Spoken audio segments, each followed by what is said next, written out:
Hello and welcome to the Cuyahoga Institute and our Q&A Conversation for Exploration series. I'm Paul Rivera, the Executive Director and President of the Institute, and along with my wife, Laura Lee, the Director of Research, Education, and Outreach, we want to thank you for joining us today. The Cuyahoga Institute is an independent, nonprofit anthropological research organization committed to expanding consciousness through the ancient practice of ecstatic trance postures. And it was the insightful work of our founder, anthropologist, Dr. Felicitas Goodman, who found the clues and revived the practice. As an educational institution, we recognize to thrive, we must take an open approach, and we invite scholars of parallel research in related fields that help broaden the scope of our own work and exploration. On these Sunday sessions, we've had a full spectrum of topics from neuroscience, mysticism, trance states, anthropology, art history, archaeoastronomy, shamanism, wisdom traditions, sacred landscapes, sound, dance, mythology, and much more. And please do join us at our website at cuyahogainstitute.com for many of these discussions are recorded and available on YouTube, etc. Today, we want to address how we move forward in these changing environmental times. Our ancestors practiced sustainability as a survival strategy. We see from history that a civilization's longevity depends on striking a balance with nature. They were keenly aware of their relationship to the world that surrounds them, and hopefully we can learn from the past as a lens for looking forward to the future. And in today's world, the concept of sustainability continues to grow in popularity, and it gets a lot of press, but where do we go from here? What actions individually and socially should be a priority? There is huge progress being made, but how much, and is it enough? That's why we've invited today's guest to ask these tough questions to gain a better insight into some of the progress that's happening using today's technology to address these issues. So Laura, why don't you share a little bit of your insight? Well, I'm wondering about our trajectory over history, and where did the tools for hunting become weapons to use against one another? Where did the kings of old start flattening city-states as soon as they built them? And did that prove so successful, this warring mentality, that we then used it against nature herself? We wanted to conquer nature to make it more comfortable for ourselves, to wreak more resources, and where have we gone from there? So I'm wondering, when our house is on fire, as Greta Thunberg so succinctly puts it, how do we turn our science, so much science that we have today, so much technical prowess that we have today, to go forward, to put it out, to survive not only for us, but all of the web of life? How do we rejoin the web of life, and how do we become good stewards of our planet? It's really up to us now. So I think today's guest is going to get into the economic, the political, the worldview, the underpinnings, the practicalities, the technological solutions today and tomorrow for going forward. He is a green consultant. He is a consultant to business, to communities. He's worked with, in Stockholm, Green City Ferries, whole water systems in Seattle, founded a sustainability conference in Sun Valley, and Citizens for Smart Growth. He's been in the trenches, and I know he's got a lot of insight and stories, and that is Morgan Brown, who joins us from Vashon Island, Washington. Hi, Morgan. Thanks so much for being here, and thanks to Chris Nakia for introducing us. I appreciate your time today. Thanks. First of all, good morning, Laura, Paul, and Chris. Yeah, fascinating topics. Boy, there's so many ways to address this and so many pieces of it. I look forward to the discussion. My background, I was trained as an electrical engineer, computer scientist, and even back then, early on, I always had a passion and an interest in environmentalism. And I actually wanted to get into solar energy at the time, but when I looked into the technology and analyzed it, that the batteries weren't there yet. So anyway, I got into computers and semiconductors, and it wound up being a successful and interesting high-tech career. Excuse me, in Europe. First of all, I went to Europe immediately after college and wound up living in Paris and in Cologne, and then about a decade in Munich, and traveled all over the world with them on very exciting technology.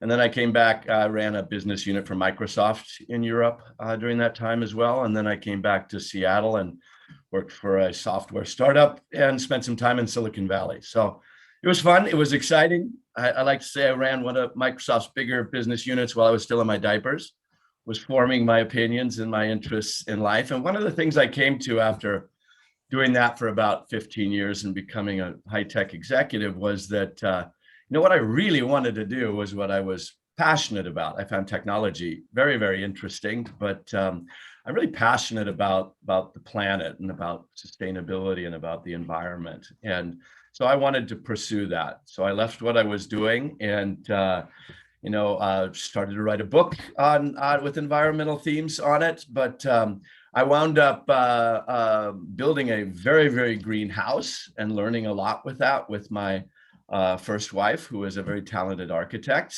We really pushed the limits, I think, on green, and then got into that with renewable energy. There was no renewable energy sources there in the mountains where we were in Idaho, and we started a renewable energy company. Learned a lot, got to do some beautiful stuff, felt like you were doing things to save the planet, and got into looking at how to build green buildings and commercial buildings, became an early lead consultant, and started a Sun Valley Sustainability Conference, which was where we were living, and promoted as much education on the topic as it felt we could. I wound up gravitating to water because it felt like it was one of the things we had messed up the most and one of the more critical things in terms of keeping a sustainable planet. And so had a water engineering company that went out there and engineered rainwater harvest systems, gray water systems, wastewater systems, all based on the idea that we wanted to do it more like nature. Instead of big pipes and big centralized systems, we wanted to do engineered wetlands, decentralized, treat it and reuse it locally, same way nature does it. So that, and then I consulted for cities and developers on how to take a lot of what we were learning and make their projects, their housing projects, their communities, make them more sustainable, make them greener, make them more harmonious with the environment and less detrimental. I wound up coming back to Seattle about 10 years ago, partially to do more with that water engineering firm, and still do that. And in the meantime, actually wound up becoming, again, a green developer. We have some property on Vashon Island where we want to do cutting edge, bleeding, walkable, renewable energy, totally do the water right, and do it with the Living Building Challenge, Living Community Challenge, which is among the most rigorous green building standards. So I'm in the process of that. And then the last thing is sort of that transportation, not getting in your car to be moving around is really one of the bigger energy hits and detrimental things that we do, and quality of life things, I think. And so I'm always looking at how to not get in a car and perhaps to organize and design communities so you don't have to get into a car, do more connection with nature. And I was very interested in this island living because I thought the possibility of doing walkable communities where we could have pedestrian ferries, just like the old days of the mosquito fleet in Puget Sound, but this time, of course, using renewable energy and electricity. So I found a firm in Europe that was a startup that had some of the best batteries and some of the best technology for doing electric fast ferry boats. And so I'm working with them to bring back the mosquito fleet redux, if you will, of bringing boats that are transporting people, not cars, all over the Puget Sound and the San Juan Islands. So those are all my sort of activities. I guess the last one to say is because I'm also a developer and housing is such a fundamental human problem and need, and I would also include it under sustainability. Yeah. We have a huge housing crisis, lots of places, and I am very interested in that as a topic. It's one of the reasons I'm a green developer and figuring out how to do diverse housing, workforce housing, affordable housing. So those are my topics all in a nutshell. So it's not just theoretical for you. You want to find the practical solutions by actually doing it on a small scale, learn what you can, and then look at maybe scaling it up and going from there. You're trying to actively find solutions. So, Absolutely. I mean, in some ways for instance, the green buildings, just started by building our own home and researching it as much as possible, realizing there were gaps, becoming sort of expert in that, and then going and helping other people do it. As part of my water engineering firm, we did some of the first living building challenge homes, which were very, very difficult, definitely on the bleeding edge. You had to generate all of your own energy yourself. You had to take care of all of your own water by catching rainwater and by treating it and reusing it. And you had to use only beneficial materials. So we did that on the housing scale. And I'm interested in having impact. We want to set good examples. So now I want to take that expertise and do it at a community scale. So we've done a few of the top bleeding edge single family homes. And now we're doing a community that could be up to a couple hundred homes where we can design things that make better sense on scale, like an energy system that does everybody's energy. We have to produce all of the own energy to do living building challenge. And it's the same thing with water. We have to do that. So if you can amortize it across a community, it makes more sense to scale it up to that. And if you can make a good example of that, you can start going to cities and villages and other communities and saying you can do that too. so what would you say is the biggest barrier?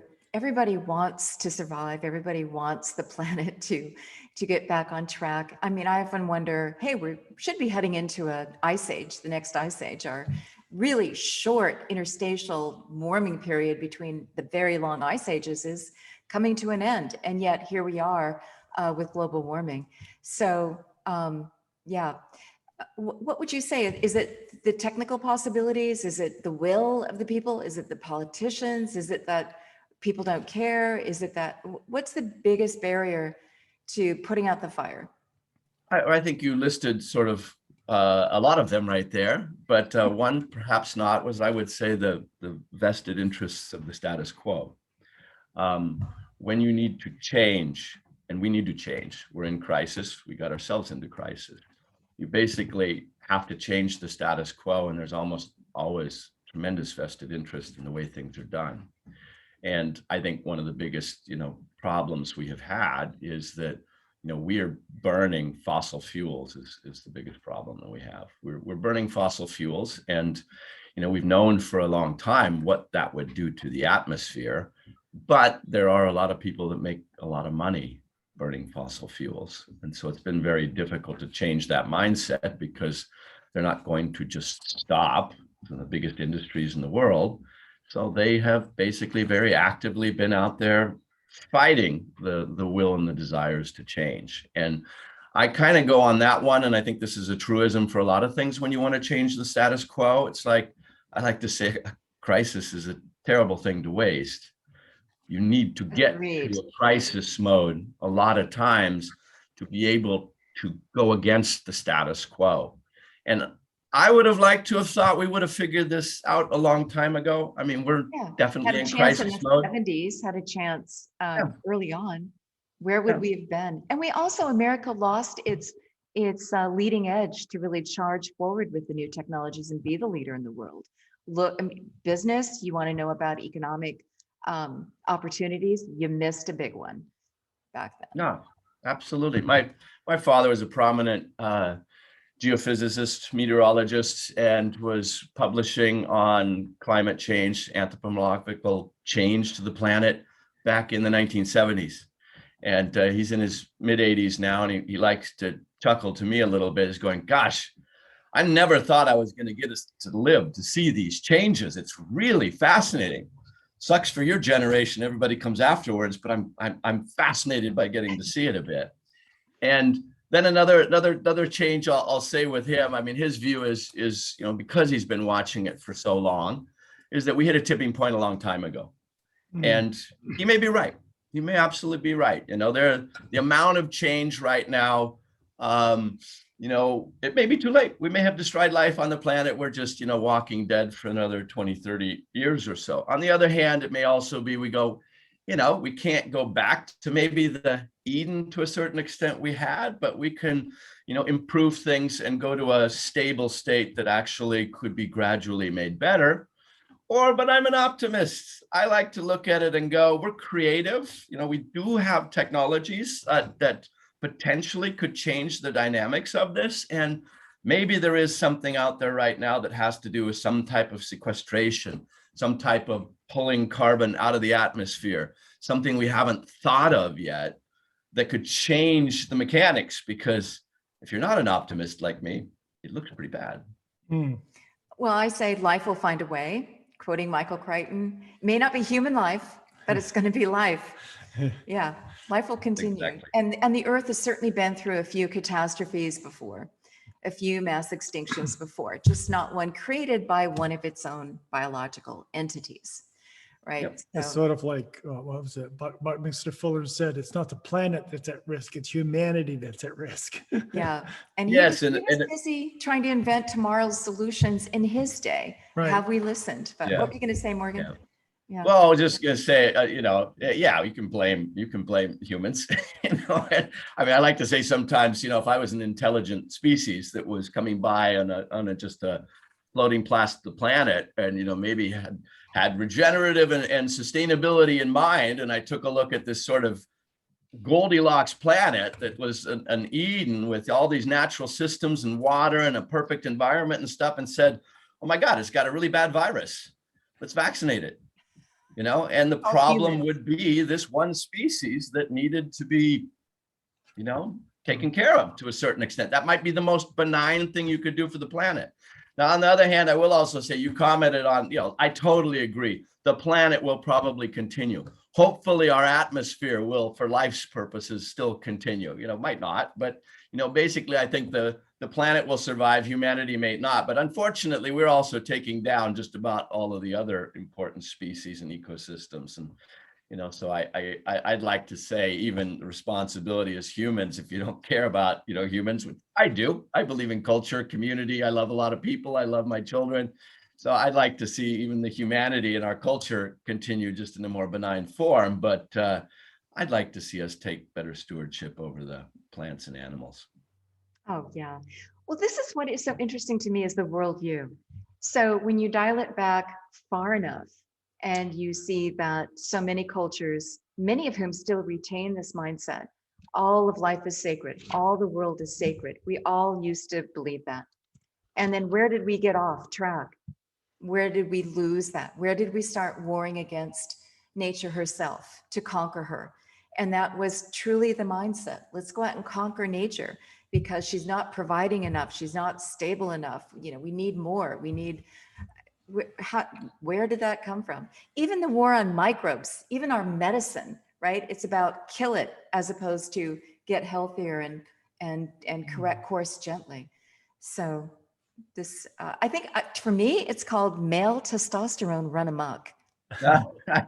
Women have been pushed off to the side, but our wisdom is all about supporting life because we sacrifice so much to bring it forward, right? You don't get here except through a woman on this planet. I think I can follow up on that. I tend to agree with you to a large degree. I think if you look back at sort of cultural beliefs, you took a look at whether I say you call it, early religions, and you'd say a lot of them were, of course, based on what people had around them, what they saw, the environment, and a lot of them were maternalistic for very good reasons, Mother Earth sort of thing.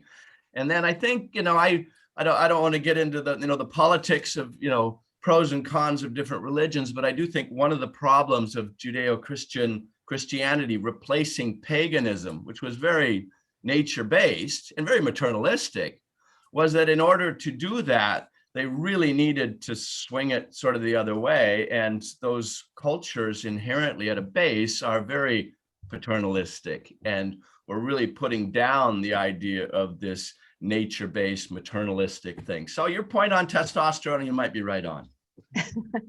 And also, I wonder about the dinosaurs, in that you've got the old guard with their vested interest, who are the power players, who really want to keep the status quo, not thinking about their own grandchildren and great-great-grandchildren of the future, right? But yet you have Greta Thunberg's generation, millions of students protesting, protests happening once a week since she got up and declared, how dare you not take care of us? How dare you not take care of the planet? What are you doing with these empty words? So right on. It needed to come from someone of that Yes. generation. It needed to come from Bravo. a female, right? Thank you. And yet, as the old guard dies out, they will be left. Do we have time to wait for them? Do they You know, have time? bravo to Greta and the younger generation. I mean, I think, you know, a crisis can come from a lot of different directions, and, you know, and you know, solutions come in a number of different ways. One is when the old guard dies out and is replaced by, you know, different thinking. But I think the younger generation right now, part of the excitement about potentially being at a tipping point, you know, I think we've had solutions to these things for a long time. It has been those things you mentioned at the beginning. And, you know, if you wanted to synthesize them down into one of saying willpower, it takes a bunch there. But the younger generation right now may be sort of the crisis thing that brings it to a tipping point where he's saying, I'm mad as hell and I'm not going to take it anymore. And I'm going to be in the streets and you're going to have to answer to me. That's, I think, a really exciting potential key point. I think they're going to be joined by people that said, hey, I was not expecting my neighborhood and my community to get flooded. That's not supposed to happen in 100 years, you know, and it's happening all the time now. I was not expecting, you know, hundreds of people to die in the Northwest from a heat event, which just happened a month ago here. You know, these are all things that I think are coming together to change that willpower. And, you know, Greta and the younger generations are a key part of that. Well, and also it's okay if it's on the other side of the world, we think. It's okay if it's other species that are dying out. But when it comes into our own backyard, oh, then we're in crisis mode. You know, we should have woken up a long time ago. But anytime that you have questions and comments and stories and insights, go ahead and raise your hand, make a motion so Paul can see you. Let's open this up. But in the meantime, there have been some technological hurdles, right? Batteries, yes, you mentioned being one of them. And just the infrastructure, how do you change a dinosaur infrastructure into a new infrastructure? We're not taking care of our current infrastructure, it's falling apart. Bridges are collapsing. Apartment buildings are collapsing. Roads are washed away. Mm-hmm. How do you what are some of the biggest hurdles that you see, even if the will is there? How do we, what are the... I think you almost have to pick, you know, different individual ones and say, what are the technology things that are relevant? So you mentioned transportation. Let's take a look at that. I mean, if I was going to go back, I, you know, kind of a systems analyst engineer, I've looked at a lot of different things and different technologies. If I was going to say, you know, see all the people right now that were driving around in single occupancy vehicles and see the infrastructure that was built for that, and look at how efficient that was and the costs to community and society, I would say, who are the idiots that did that? You know, it's not rocket science to go, you don't need 2,000, you know, pounds of steel to drive, you know, a 150-pound person around, and you don't need that much gasoline and fossil fuels to do it. There's just so many better ways we could do it. And the cost of the space that we use for the cars and the roads and the billions of dollars that do that, it's not an efficient system. If you were starting from scratch and had smart people, you wouldn't do nothing like that. So I think, you know, transportation is a very big one because it uses a lot of those fossil fuels. Now, technology, but again, very, very difficult to change the status quo. Vested interests make billions of dollars doing it that way, from the car manufacturers to the fossil fuel manufacturers to the people that maintain the roads. Those things just don't, the people who love their single occupancy vehicles, those things don't change overnight. But we've reached a crisis, knock on wood, hopefully, you know, and have a potential to change it. Now, there is a technology thing that has brought about the potential to change that fairly quickly. And for me, it's kind of exciting because it was that same thing that I didn't think was there back in the early 1980s, the batteries, why I didn't study solar. Batteries have come along really fast. In fact, it was why I got back into solar in the year 2000, because the batteries had gotten better.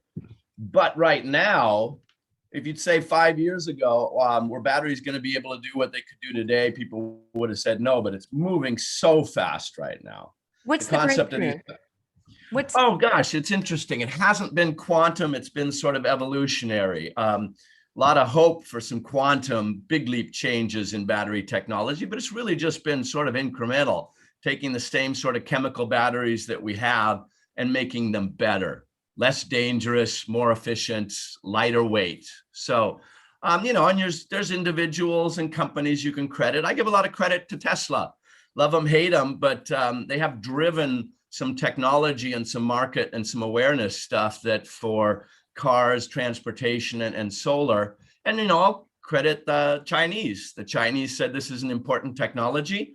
They invested tremendous amounts in real cash and in subsidies and drove the battery market in a similar way they drove the solar panel one. So those created some evolutionary changes that have suddenly made transportation not only viable, but I would say inevitable in electricity. And once you change transportation at the point source from very harmful fossil fuels to electricity, that really sets the stage for a big leap. Now, that electricity is not doing you any good if it comes from a coal plant. I'll say that right out there. But you have to be able to get it at its point source to electricity, and then you can make sure you're getting from renewable sources like wind and solar, the energy you're using for the transportation. I'm also interested in every step forward. It seems like we're making a step backward. And so now, is it dependent on the rare earth minerals? And we only have so much of them. They're rare. They're called rare earth minerals. Yes. And is that why Elon is wanting to go now into space so he can go harvest these rare earth minerals from the moon and the asteroids? I mean, is that part of the push? Is he looking at where am I going to get the resources of the future? Are we just going to go trash the neighboring planets when we can make that technological breakthrough? What have we actually learned here? Well, it's an excellent point, but I think your last word is the key one, is learning. And don't assume because you solved one problem, you've solved them all. Everything is holistic. You have to be able to look at externalities and how does this fit in with the whole to be able to do that. And if you're doing these batteries that are doing a great thing and they have some really bad sort of elements to it, you better take responsibility on figuring out how you solve that. So Well, what about I totally agree with you. recycling those rare earth minerals? What about recycling all the metal? I mean, every prices of resources are going up. We're not recycling. It's going into a landfill. It's going to be lost. One of the solutions Buckminster Fuller proposed decades ago that should have been implemented was put in the cost of a good, the cost to recycle it and transport it back to a recycling center. Design it so that you can easily pull the valuable parts out of it. Design the recycling and its end use in mind, and charge for that. Look where Brilliant. we could be had that have been a government policy. Where is government in this? Why is it going to take government to mandate this? They're not mandating enough, you know, and they're just trying to get reelected, so they're not putting in the painful policies today that could save us in the future. Where do you stand on that? How do you talk? Well, I think government needs to do it, and it would be great if they did. And I think, you know, there are a lot of encouraging things that are going in that direction. But I think it's a push-pull. You know, you can say that you know, the most efficient form of government is a benign dictator. So if I wanted to, you know, say I had the hubris to want to be emperor of the world, you know, I think, you know, we could do some of these things that move very, very quickly. But politics is politics, and basically it should be expressing the will of the people.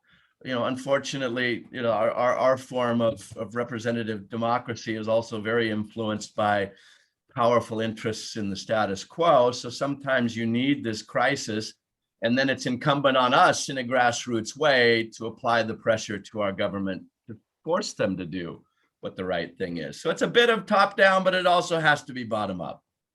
That's a good point that you make. Yeah. So what are some other, tell us about water. It's hard to continue life without water. Yeah, And we're wasting so much water. So funny for me to have spent so much of my time as an electrical engineer and computer scientist on the electrical side, and then a lot on water. They don't tend to mix really well, but I'm also passionate about water. I grew up in swimming and competitive swimming and in lakes and oceans and stuff like that. And so it's probably natural I gravitated to it. But it kind of goes back to my being a system analyst and looking at things holistically. Because when I got into saying, okay, we're doing environmental, energy is a big deal, clearly need to deal with that. I worked on that. And then when I was looking at consulting for communities and saying, what are some of the biggest issues here? Water actually tends to be about the biggest one. If you're the expenses for building let's just say a blue sky brand new community, the biggest checks a developer doing for that would be the sewer plant and the sewer pipes and the water supply.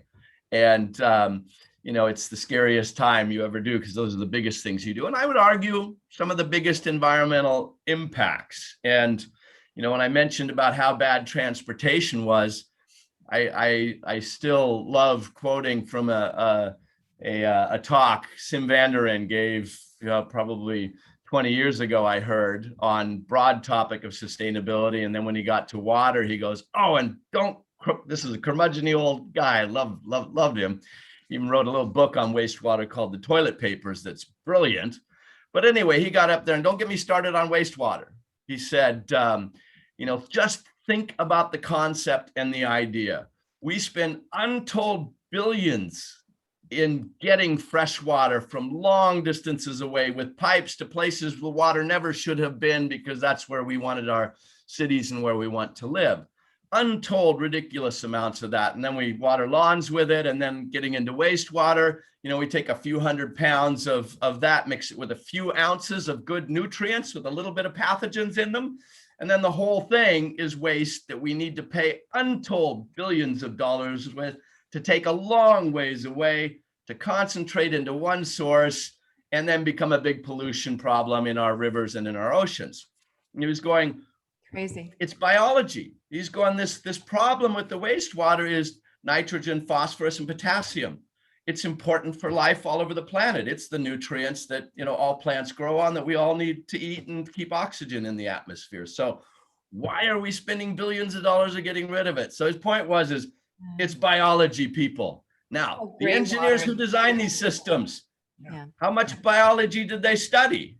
And he held up his hand with a big fat zero and was foaming at the mouth at the time. So I like to give that example because, again, these systems developed without holistic thinking about what the overall costs were. How did it fit in nature? Can't ignore that.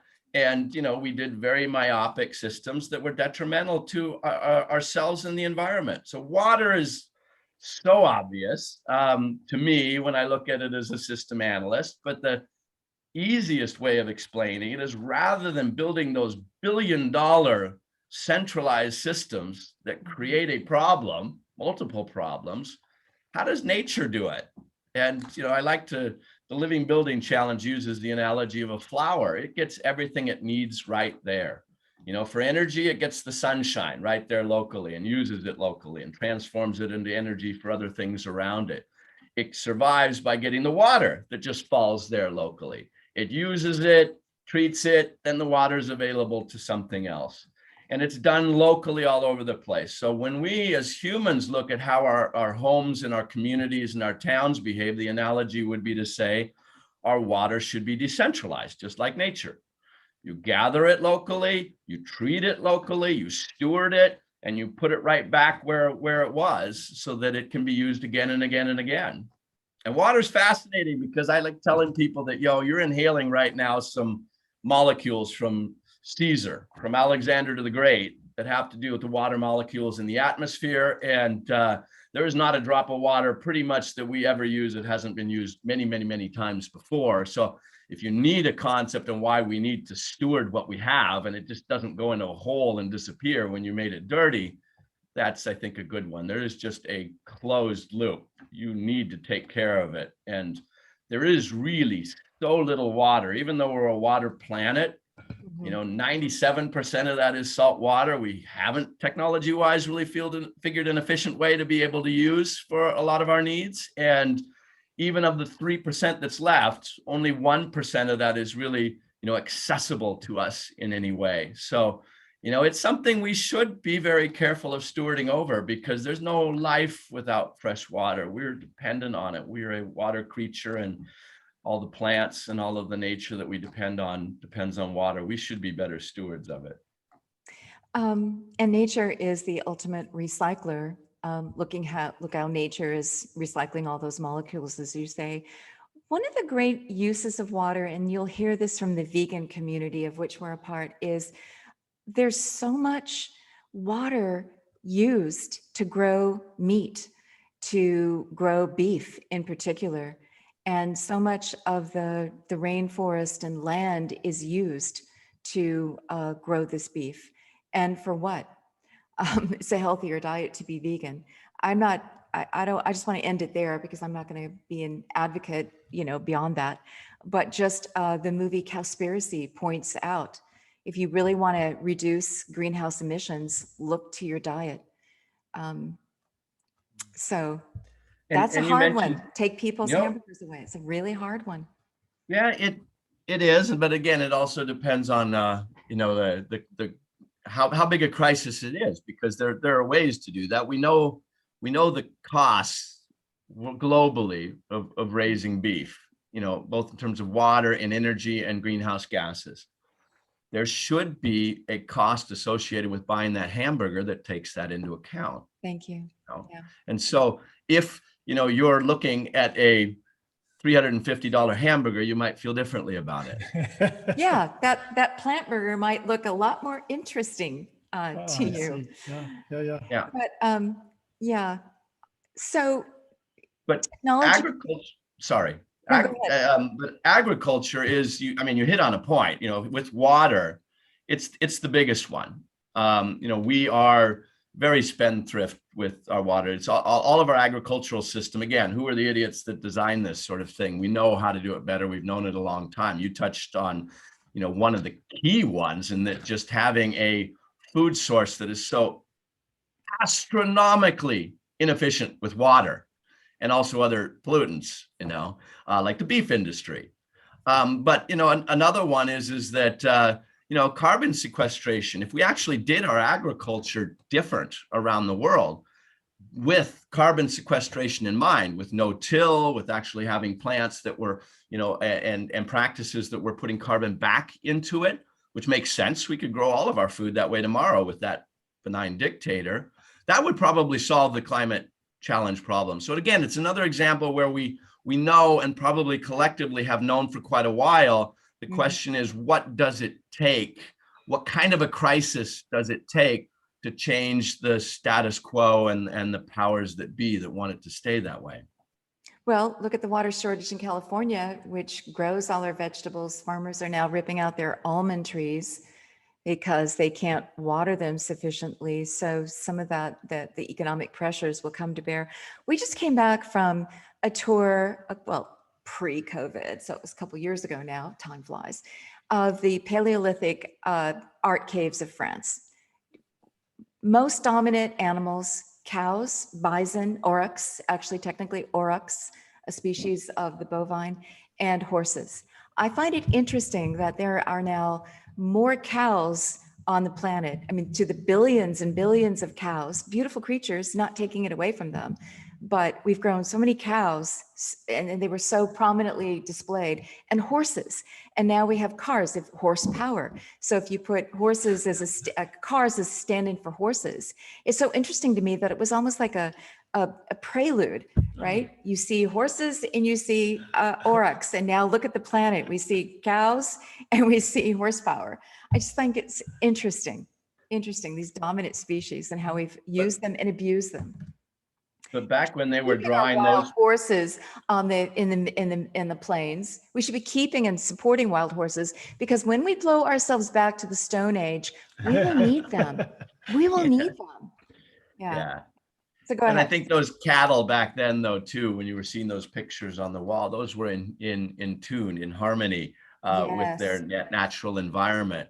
There is nothing in tune and harmony with the number of cattle on the planet that you were talking about, or cutting down rainforest in the Amazon that we desperately need to be able to do McDonald's hamburgers. Those are just different things. One, it was in tune with its natural environment, and then we've, taken it way, way, way beyond that. And, corn's another good example. Michael Pollan's done a great job in his books of talking about that and going, is corn serving us, or are we serving corn? We have taken it and made it one of the most dominant plant species on the planet, and turned in this monoculture where there's really nothing else beneficial to anything else environmentally when you're growing gigantic monocultural fields of corn. So that's not something that's, holistically better. That doesn't mean we can't grow corn, but it needs to be in context and stuff. And In balance. Industrial agriculture's got a lot wrong with it. Well, we were working with Cindy Bradley, married to Bruce Bradley, an experimental archaeologist working at Exeter College. We met up with them in Mancos, near Mesa Verde, Colorado. And when we first met Cindy, we walk into this 100-year-old farmhouse where she was living. And on this huge table, she had arrayed all of these bones, these Anasazi bones, ancient Puebloan bones, that she was analyzing for the Pueblo and for research. And she's looking at these and she's noting the deformities, the lack of nutrition, the ability to repair. She was reading the bones and she said, so much of this is based on the lack of nutrients that a corn and maize offer. This is not the best diet. This was ubiquitous, and corn was so honored as a plant, but it's really not the most nutritious diet that you can eat. And she was seeing the vagaries on the bones of such a diet. So interesting. I could have chosen more nutritious plants, is my point. Well, yeah. To grow. Yeah. And a varied diet, of course, is so much better. Lori Snyder, would you please open up your mic? You have so many beautiful comments in the chat room. Why don't you just tell them to us yourself so we don't have to read them? So, Lori, where are you? So open up your mic and we can spotlight you. And Edna also has her hand up. Oh, and then Emma. So And Emma, yeah. Emma, we'll start with you since we can see you. Thank you. And Lori. Yeah. Yep. Great, thank you. I believe my question is, perhaps I have to explain it, but Morgan, thank you for being here today. I am a non-traditional student at Virginia Tech, and my first year here studying landscape architecture, I had shared to my chair that I wanted to design heatingscapes. And oddly enough, my first year, I was forced to go to an area on campus where it's just like 300 computers. And for me, being an extra sensitive person, within half an hour of being there, I could feel pain in my body within 2 hours, like full migraine. So I proposed to her that I think I could design something that could benefit me, but if I'm feeling it, other people are definitely feeling it. It's not as intense as I do. And she pretty much turned it down. She's like, Emma, the school's not going to change that. They're not going to make any adjustments. It just is what it is. And so I've been at Virginia Tech 3 years now. And over the years, we hear the students say, I hate going to the math emporium. They don't like it. But in my understanding, it's not that they hate the math. It's that they hate the setting, the environment, and how toxic it is for us. Perhaps it's the electromagnetic fields are in the area. So I started learning biogeometry to compensate. And so I guess that's an explanation for my question. They have an urban planning program here, but when I've spoken with them about my ideas, my suggestions, it almost seems like there's no program out there that teaches you how to change the current codes. Because my classmates, they're a decade younger than I am, and they're brilliant, they're creative, they want to make the world better. We all do, I think, in an essence, but then the codes set in place don't let us do what we want to do. And so you made a comment earlier about it's also starting from the bottom up. So I would just be so grateful for any recommendations you have as to like, what does that mean? Like for me, I'm currently living in Blacksburg. Does that mean becoming involved with the city, like I don't even know where to put my foot, like, and start making change. Because I don't think, at times I think maybe it's academic reform that what we need, because they're not teaching us what we need to be learning. Right. But yeah, it just seems like you're doing so much, and I was like, oh, you could offer some. Well, you bring up a lot of interesting things, and actually near and dear to my heart. You know, I have a lot of different interests, but I've often said, in my next life I'm going to be an urban planner, and in my next life I'm going to be a landscape architect. Both of those, maybe at the same time. So, because, you know, one for me is a connection to nature and designing for the human, you know, nature interface, which is very passionate about. And the other one is we really messed up how we live. Been through a few traumatic things with the agricultural revolution, the industrial revolution, and now arguably the digital revolution. And we still haven't quite figured out how to get back to a nice healthy village to a certain extent, or, you know, hunter-gatherer if you want to, where we may have been evolutionary designed for that. Anyway, but on your comments, code was another one you said. It just bells went off all over me, because I do think, you know, when I say, okay, status quo is messed up in a lot of different ways, that's almost by definition you get back to laws and codes and going, you know, there's nothing wrong with trying to change a bad law or a bad code. You know, you almost have an obligation to do that once you've identified it, as far as I'm concerned. For me, I've been fighting those for 20 plus years in a lot of different ways. I've tended to do it mostly in sort of the building sort of area, although there are others. But if that's something like in urban planning and landscaping you're interested in, I would say take a look at things like the Living Building Challenge. It was really out there for that purpose. When I designed a greenhouse, you know, I was trying to look at it holistically. What's the best things to do? Address energy, passive solar panels, address water, capture your water, treat your water, materials, don't put anything poisonous and stuff in there. There weren't really good green standards at the time. The LEED came out, if you've heard of that, LEED, and that was kind of targeted at commercial buildings. And I jumped on it and became a consultant for that. But I went, you know, it's still possible just to do a couple of good green things and then do a bad building that's not green and you shouldn't have done. And the Living Building Challenge, just my long introduction to that, was different. I was a critic of LEED because of that, and said, you got to do a lot better on energy and water, among other things. And the Living Building Challenge goal was to not just do good things, but to say, if I look at it holistically, and I wanted to live here, and I wanted to be harmonious with the environment and the surroundings, what would it take to not just be less bad, but to potentially also to be good? And the Living Building Challenge is a very different philosophy on it. It has a lot of mandates, and just in a nutshell, it says things like energy. You have to produce all of the energy that you use, 105%, and you have to document it. There's no getting around it real easy. So those were code issues. And then the same thing on water, which is where I spent most of the time fighting codes, says you have to capture all of your water locally. That's mostly was illegal. It's getting more allowed in most places. So you had to fight the codes on that. And the bigger one was you have to treat and reuse your water locally. Well, try that in a sewer district. It's against the law. And so we tried that for quite a while, changing those codes. I have been in so many meetings with public works officials and regulators going, I understand it's against the law, but it's a good thing. So give us a variance. Let us set an example for how to do it. And, you know, the first 110 times were all no. And then we, on a project, one of the first Living Building Challenge projects in Bend, Oregon, I got a, well, maybe. And so you get little breakthroughs like that, and you get some precedent, and then you go partway down that path. And so fighting code is a very worthy thing to do.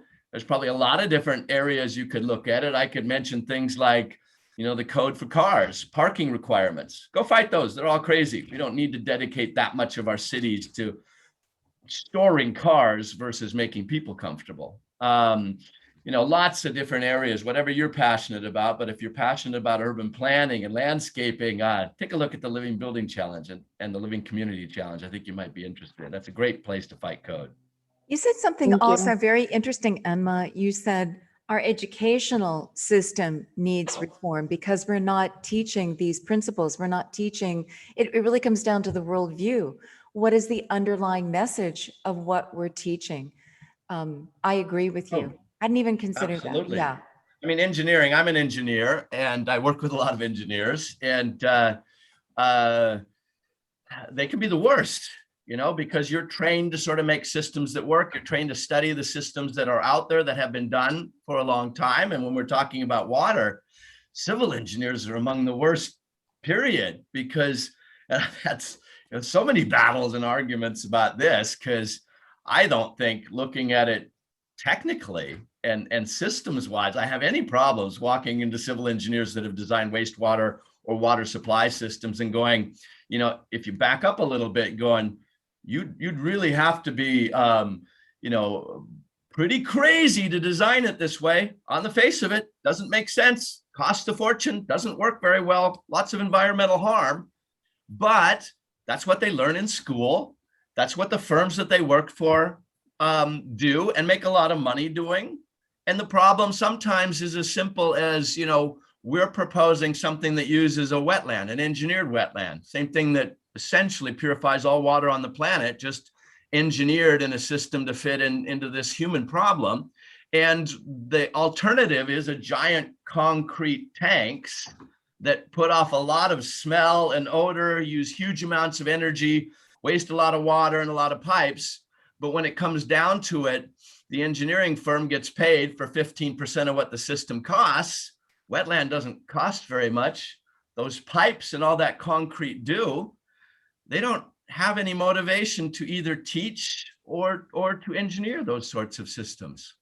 It takes a crisis to change that. And you mentioned one of the better possibilities, water crises like the one in California. California is leading the way in changing those codes as a result of that kind of necessity. Because it must. Yeah. Yeah. So we are friends with a gentleman who runs a lavender farm here on San Juan Island. And he was telling the story of how he was instrumental in inventing or getting the oximeter, the little, you know, put your finger in, tells you your oxygen level, reading the, okay. And then I was thinking, wow, my first best customers should be the anesthesiologist who were there sedating people. They're getting less oxygen. You can die if you're not watched carefully for your oxygen level.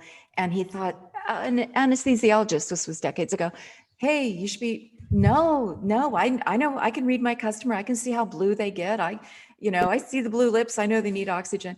He goes, I couldn't believe the resistance. This is a tool to help keep your patients alive, to help you be accurate. How could, oh no, I can do it. You know, that kind of male attitude. Sorry. So he said it was until they went to the insurance companies and they said, you know, you're going to lose a lot less patients using this simple device. Then it became mandated. Oh. So it was an economic lever that that forced the issue. I think there's human nature. Human nature. Well, it's ego. Vested interests in the status quo. I mean, the American Medical Association has been called a lot of things, but an old boys network, you know, was certainly one of them. And, you know, a guild that is resistant to change.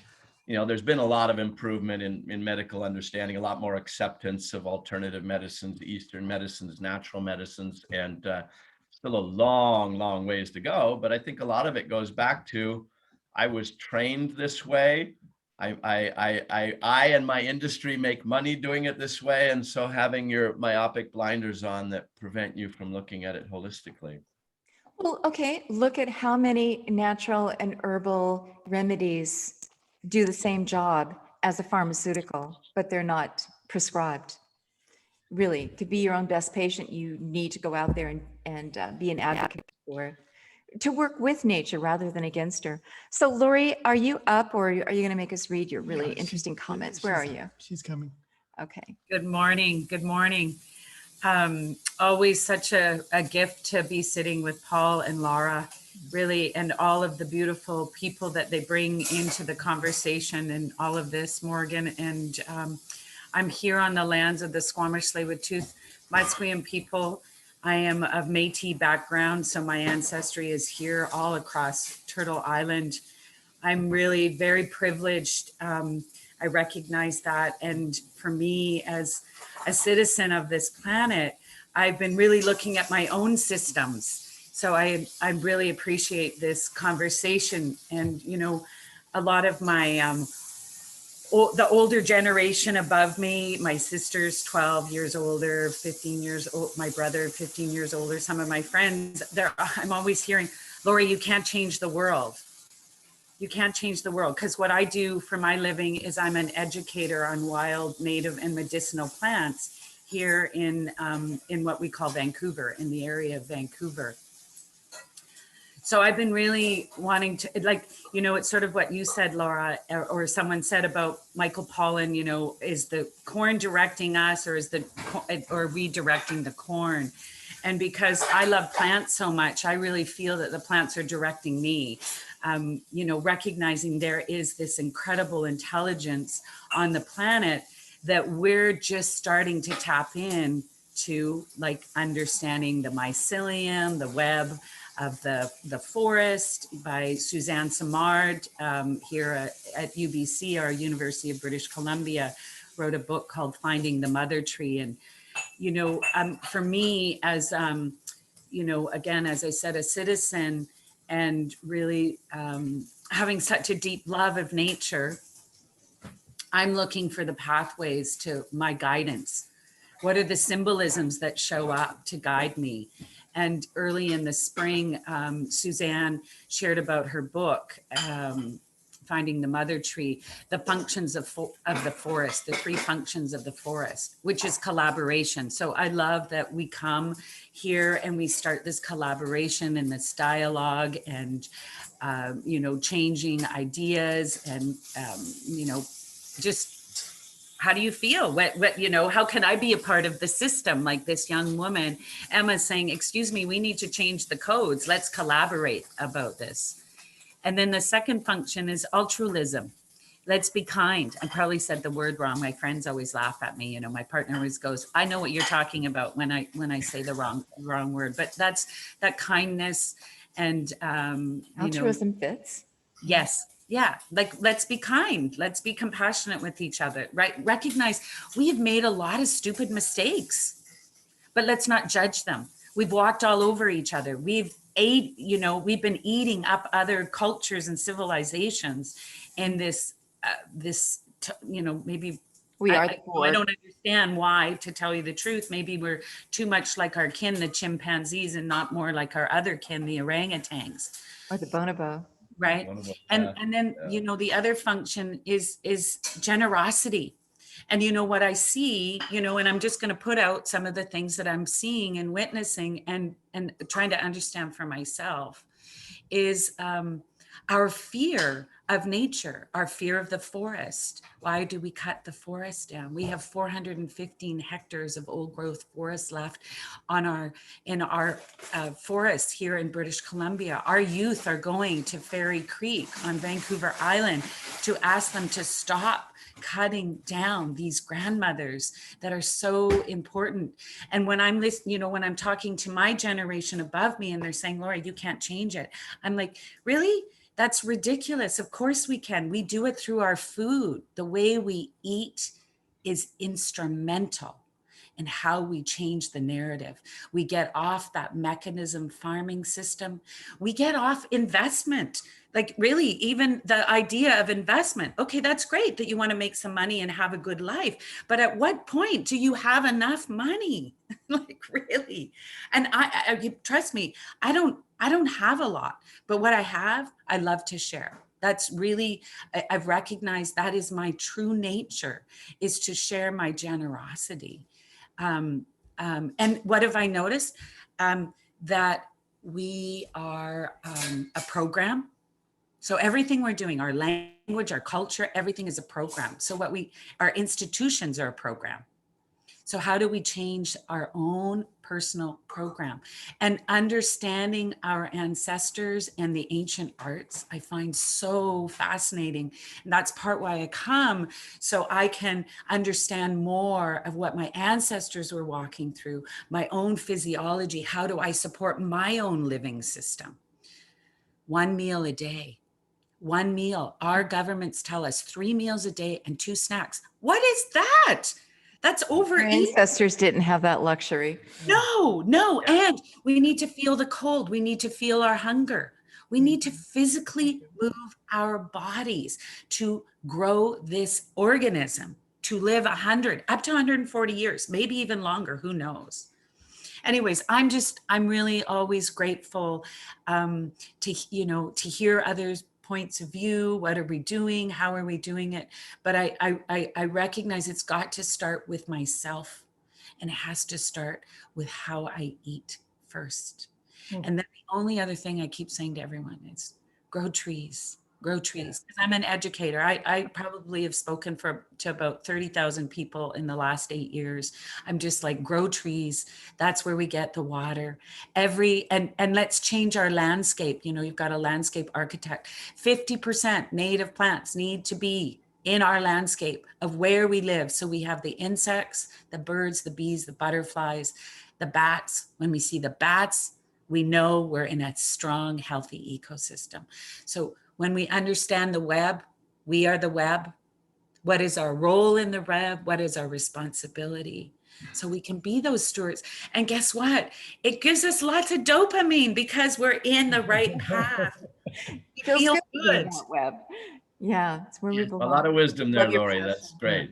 Lori, fantastic. Yeah, Thanks. thank you. Thank But very it much. is hard. It is hard to be green and adapt your lifestyle. So we sat down to dinner with our friend Tom, who's dedicated in all that you say, goes to the extremes, doesn't own a car, rides a bike, volunteers all over the place. Such a great guy. And he's a forester, a retired forester. And he's saying that, all this CO2 that's in the atmosphere right now, it's a boon to the plants. They're growing faster, except now it's getting to the point where it's toxic to them in certain areas of the world. Too much of a good thing can be toxic as well. Too much water, we drown, right? So he also was describing where he grew up in Middleton, Ohio. And he said it was a planned government community. There's this point to this story. He said it was a small town that was planned where all the businesses were in the center, and then the ring of houses, and then forest, a green belt around it. So it was planned. And he said instantly the developers would start to go to the dead end streets and try to get those developed, and they had to be stopped, and the city had to go to court to stop all this incursion that tried. And yet they maintained their green belt, they maintained their city planning. But he says it's still not the same place that he grew up, because he goes back today and even the forest was blighted by elm or whatever it was. Those trees got devastated. The best intent is still not easy. The best intention and all the protection and all the effort to maintain it, it's still changed, so it's unrecognizable. But at the core, they put all the businesses in the center. So you could walk. Walking a planned distance to community. everything, the entire community. Yeah. Yeah, you park your car once and you get to walk everywhere to go do some business or shopping or whatever. So it's hard. It's hard to do that, Lori. I just want to applaud you for all your efforts and passion, and still acknowledge it's difficult. Okay, so one last thing. I remember listening to our radio station one day. They were talking about the climate, and everyone's, oh, it's so nice, and oh, it's so beautiful. The weather's so good. And this one guy gets on the phone. Well, there was a few of them, and they were like, "What are you guys talking about? We're in a crisis." And so he says, when you go into crisis mode, like we did during the Second World War, he said we started growing our own food. Look what they did in Cuba. Really simple. Look at the embargoes of Cuba. No Right. medicine, no food, no automobiles. They Yes. had every square inch to grow food and plants. Yeah. So, and just something that just popped in also, like when I've been to those protests with those youth when Greta was coming here to Vancouver, and I'm looking around and I'm like, you guys are walking corporate billboards. Let's get honest. You're walking corporate billboards here. And you can say what you know, that you want this change, but you have to start here. So we have to recognize that our supernatural beings today, this is coming from one of our Haida artists, Robert Davidson, who says, you know, our modern day supernatural beings are corporations. Do you have the strength to resist them? And that's what I'm saying. The messaging is coming in to lead us out of the crisis. We start growing our own food. We go back to a handmade life. Let's think about all of the symbolism of the virus. Handmade life, wash your hands, breathe, learn to breathe properly, right? Everything is connecting to our heart. Let's feel this grief. I can't tell you how angry I am. My body's exploding with anger, which is just hiding my grief. Yeah. It's really Lori, again, a lot of great stuff in there. Appreciate your sharing that. You made me think there just at the end about a book I'm just wrapping up that I'll recommend to everybody sort of on the topic we're doing right now. It's called Ministry of the Future.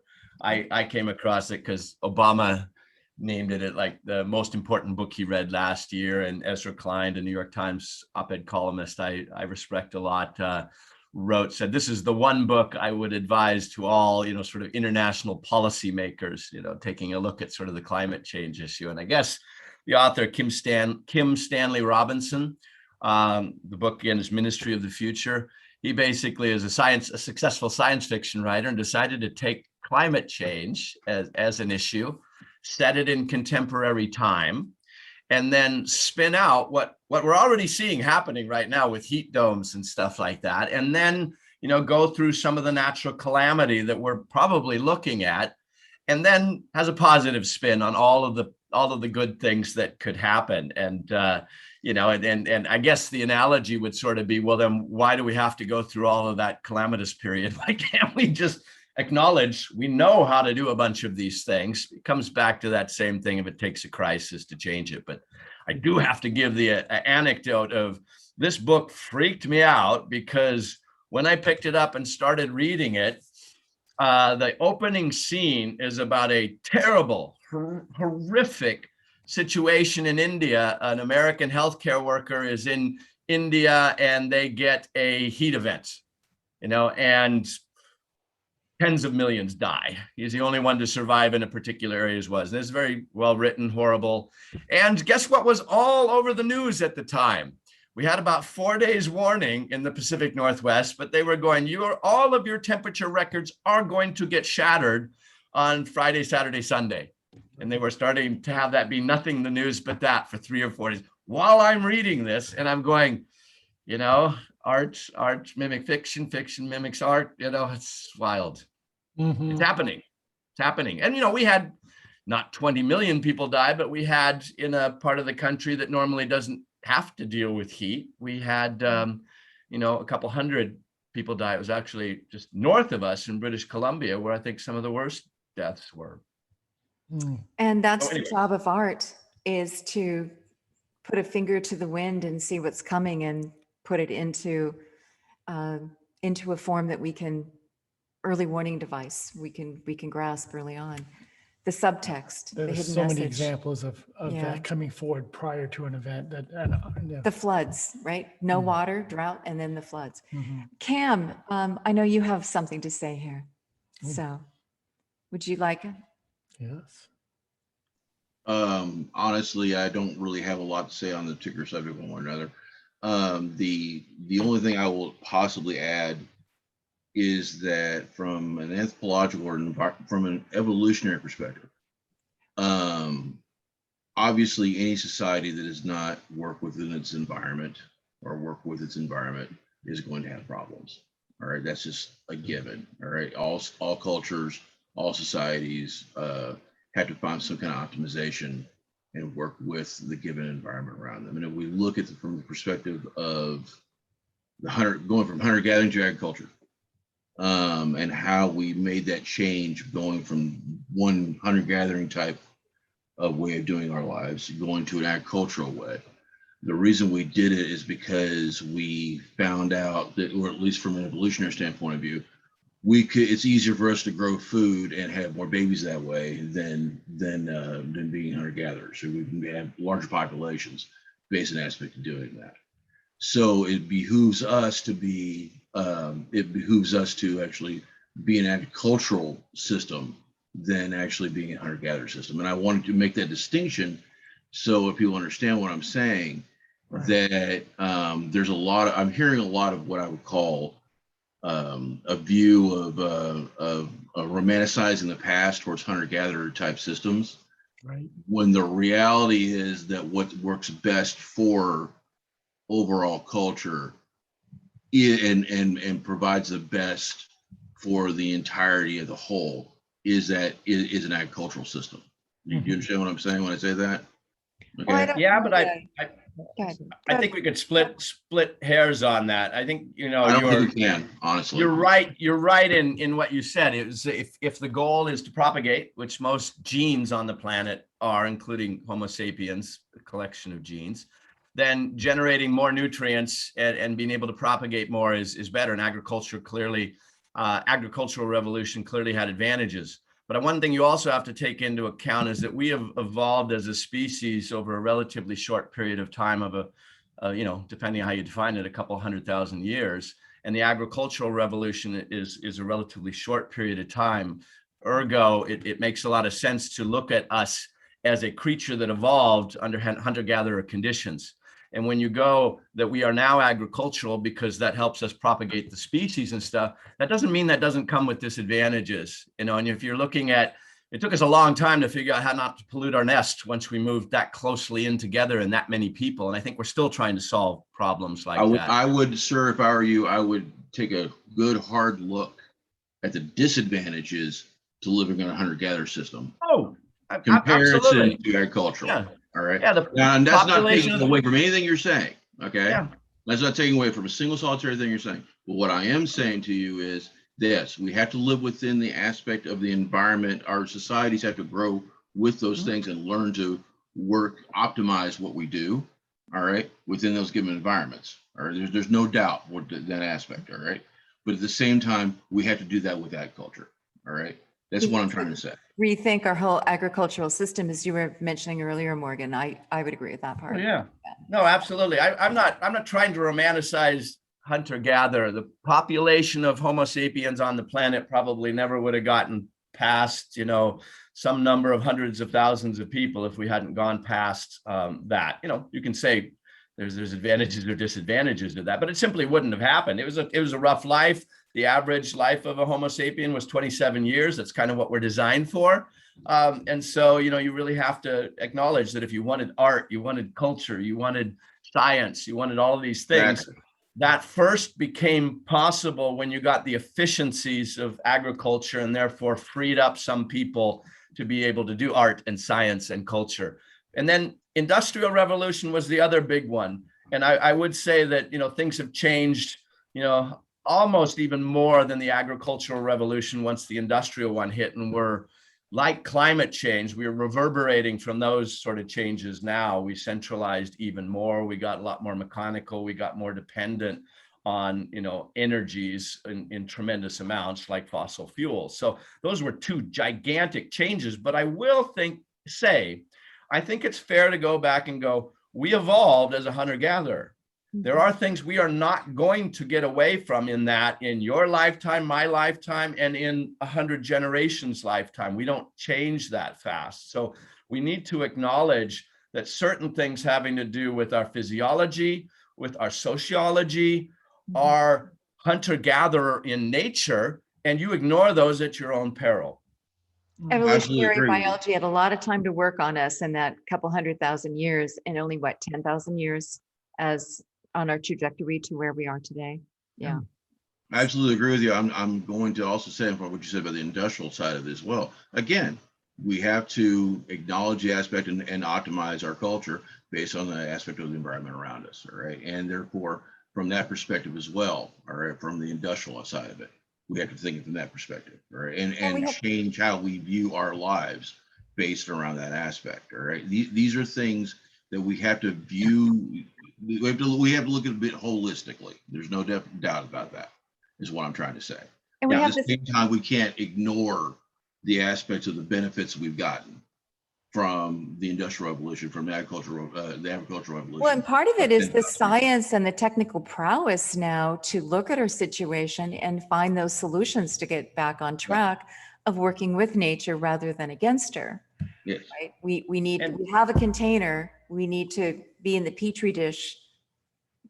Like, yeah, Biophilia is a great example of that. It's kind of amazing to me that it's taken, you can find a lot of scientific papers that are coming out right now showing how important it is for the mental and physical health of human beings to be surrounded by nature, to see nature, to even have artificial pictures of nature. We're programmed for that. So then you go to biomimicry, biophilia, you go, it makes sense even if you got a natural plant in the middle of your conference table. If you have a living wall up there, everybody just feels a little bit better. The air is also a little bit cleaner. Shinrin-yoku, forest bathing, a great therapy process. People are healthier and happier when they go take a walk in the woods every day. These are all things that come back, I'm sure, to, things that just don't change evolutionary wise as fast as has happened since the agricultural and industrial revolution. And the science is just catching up with understanding that.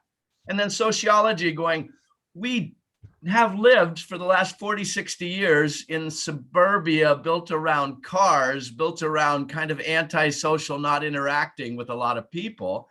And we're not, science is discovering right now that, hey, we're not really happy in that way. In fact, if you want to go back to living among a tribe and a hunter-gatherer thing, you could probably take a large percentage of the population right now and say they would be mentally, if not physically, happier were they living in a family environment in that situation. We have to understand that, and the science is just catching up. I think the science realizes that it's not about our happiness when you're onto it. From a gene-centered position of evolution, the genes are interested in making sure, the genes are interested in two things. One, they're interested in replicating themselves, all right? And two, they're interested in keeping our butts alive so they can replicate themselves, all right? So therefore, from the perspective of agriculture, from industrial aspect, what the genes are interested in more than anything else is making sure there's more people, all right? And to keep replicating. So our actual interests on what is good for us, whether it be mentally or whatever else, right, is not as important to the genes perspective of saying, let's have more people. Okay, that's what its interest is. you could also look at happiness as an indicator, a measure of health, and health as being a measure and an indicator of being integrated into that environment, of providing that for the family, for the longevity, for the sustainability of your culture, and happiness being an integration, or the sense of beauty that the ancient people said, right living, right action, right relation within oneself, within one's community, within one's environment, Right. within the universe. Right. So I think it's all part of a piece, a holistic piece there.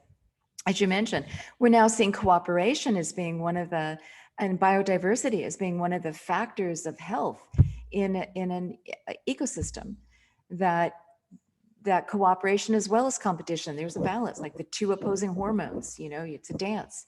So we're finding all of those factors that really define human values. Human values are defined by health and living in that web of life, we find. And ancient people had that down. They wouldn't have survived from generation to generation. The culture would have died out. So I think that ancient wisdom contains so much. And I'm not just disagreeing with what you're saying. You're the anthropologist, Cam. All I'm simply, I'm not disagreeing this with anything you're saying either, ma'am. All I'm simply saying is that we have to look at this from the perspective of science as well. And the reality is that how much control we have over this given situation, all right, I think is tenuous. And I think that from a biological evolutionary standpoint of view, the truth is that we don't have as much as we think. And that I we're would agree ruled with that. very We're much, thin ice and the house is we're burning. ruled very much by we're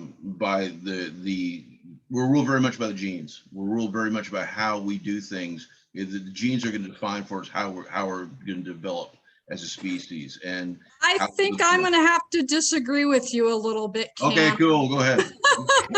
I'm just saying, I think that, Anthropologist, yeah. yeah, I think that genes are important, no doubt about it. But when you get to genes, culture, and environment, it gets really messy and it's not a clear cut. And so some of the evolutionary models you're presenting have been highly Contested. challenged. You're really doing It has been challenged, but I bootstrap model, what I would suggest, has been challenged. I think these are all very complex issues. I think there's a lot of variation that gets it really hard to pull apart. So I think that there's major problems with agriculture, and I think agriculture has been proven to be not sustainable. That would be my own thought. Every place it takes over, when it first starts, people get super sick. Cahokia as a point of reference. People are very sick at Cahokia in the first millennium AD. Really, the people that do best are the elites that are actually eating a little bit of venison. That's a healthier diet to eat plants and animals. It's a huge mess because I know that there's a lot of medical stuff coming out that all plant-based diet is very unhealthy. I've had a lot of vegan friends over the years. The doctors put them on fish. I think it gets very complicated. So we are a very complex organism in very complex societies. So I don't know, but I think any place we've ever developed society, period, we've sucked at it. All right. Yeah.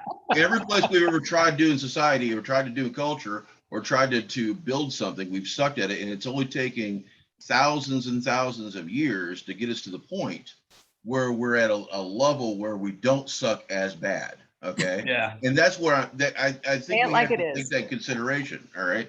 I think again, you got to go back to cosmic time or evolutionary time and go, we're just moving and changing at such an incredibly rapid pace. And, I will say, I agree with, Chris, that the gene thing is very true. You have to look at it. You have to have it as an underlying basis for understanding. But then I also, as an optimist, want to also say that, we have gone quantum leaps beyond that, whether you want to talk about putting a man on the moon, or you want to talk about a beautiful poem, or you want to talk about something else that isn't just explained by a gene thing to a certain extent. And I would like to look at this optimistically and say, cognitively, maybe not collectively as a culture, but cognitively, I think we can look at our problems and come up with some intelligent solutions and create a situation that's sustainable, or I'll even go beyond that and say we need to be regenerative. And there are examples. There are indigenous cultures that have done some interesting things on that. I did want to mention a book, and I'm going to segue into that here right now. It was a bit of an epiphany for me. The book's 1491 by Charles C. Mann, and he was essentially talking about the Europeans' first contact with the Americas and how they planted essentially smallpox. And that the culture that was here was arguably as richer than that in Asia or Europe at the time. And when they came back 150 years and they decided that they were all savages in the wilderness, what they hadn't understood was that 95% of the population had perished in the intervening 150 years. Yeah, and that's... So there was a lot important out there, but I'm real quick to the point. That wasn't it. There was a great thing in the end of that book where he was talking about the Amazon and the indigenous cultures down there and going, the Amazon was not a wilderness. There was a lot of evidence that they were finding that it had been stewarded over by tribes and Homo sapiens, and that they had propagated the trees that provided the food sources. So where is that on the agricultural revolution, thing? Where is it in hunter gathering? It's actually perhaps more, much more holistic of going, these trees are good. I'm going to steward them and help them. And then this incredibly healthy rainforest is a very sustainable, very regenerative environment that is being stewarded over by Homo sapiens to their benefit and the benefit around them. Yeah, there's 8-foot thick beds of soil that have compost, broken clay pots, and the black rich soil still fertile. There are colonies in the Amazon now abandoned where they have the tree for building, the tree for building materials, the tree for food, the tree for vines, the planted together intentionally. It just has to be. So I see your point. We interviewed Charles Mann back in the radio days. Oh, fabulous. Brilliant book. Fabulous. Yeah. I think Morgan brings up the most important point, though, in my personal opinion. which is that, and this is the problem I have with not all, but a lot of environmental type thinking at this point, is try to separate human beings from the environment. All right, in the aspect of saying that we're somehow supposed to be separated from it, or we're stewards of it, or whatever else, right? When the reality is we're part of it, okay? Absolutely part of it. When we talk about the Amazon, how much of what we're talking about here was just an evolutionary system where those plants, those types of things we're talking about, evolved with us over long periods of time, because we started looking at it. These are things that we were wanting, we were working with, and we cultivated, and these things worked with us over long periods of time. All right, we're talking any number of things like that have happened. Corn, for example, is one where it started out at teosinte and eventually became maize. All right, where it's the cultivation happened. So many over long species periods of evolved time. together. Yeah, we evolved together with these things, is what I'm saying. We're a part of this system. All right. That's And that Yeah, but some of that system has been broken with teosinte into zeus maize. yes. The Aztec Empire, which is the heartland of one of the two major places where teosinte was domesticated, we had a lot richer environment, and where people understood the seasonality. They understood water, as Morgan was talked about earlier. I often think, as you know, as an archaeologist going back and looking, Tenochtitlan, which is Mexico City, the first thing the Europeans did was they drained the lake. But that lake was just one of the most amazing built anthropomorphic environments ever probably made. People were eating blue algae. They were having fish. They were doing their crops, corns, beans, and squash. They had just an amazing array there in central Mexico, which they cannot sustain these days because they drained the lake, and they're having all kinds of aquifer problems throughout that part of the world. But I mean, some of those models, I would say a Mesolithic lifestyle. Maybe everyone always talks about Paleolithic or agriculture, but the Mesolithic, this hybrid of plants and animals and fish, would be a really good model in some of these early city states that actually were brilliant, like Tenochtitlan would have been amazing. I don't know if you've looked at that, Morgan, as what you do, but that's just an amazing phenomenon that was there. No, that sounds great. I'm eating up what you're saying, because I'm not terribly knowledgeable on that, although Look I've had an at interest in it. the floating gardens and Yep. the rafts of Tenochtitlan, which is present-day Mexico, but the Aztec, and it was just amazing, because the blue algae was a really nutritional bomb with everything else growing there in the lake. Yeah. Yep.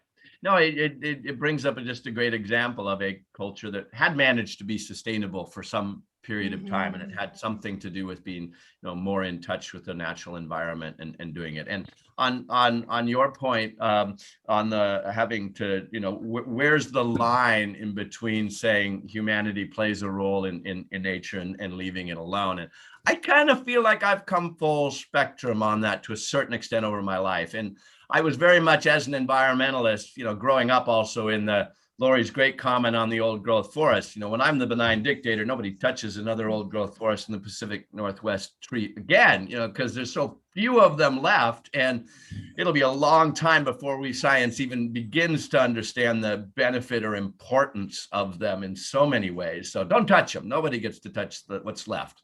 But, I do think that I was sort of brought up, on the idea in many regards to get the humanity out of the picture. We're doing so much harm. Leave nature alone to do it. The wildernesses are great. Don't let anything in there. And I've come a lot more around, for various reasons, to the idea of, with 7 billion of us now, and impact over everywhere on the planet, including the atmosphere.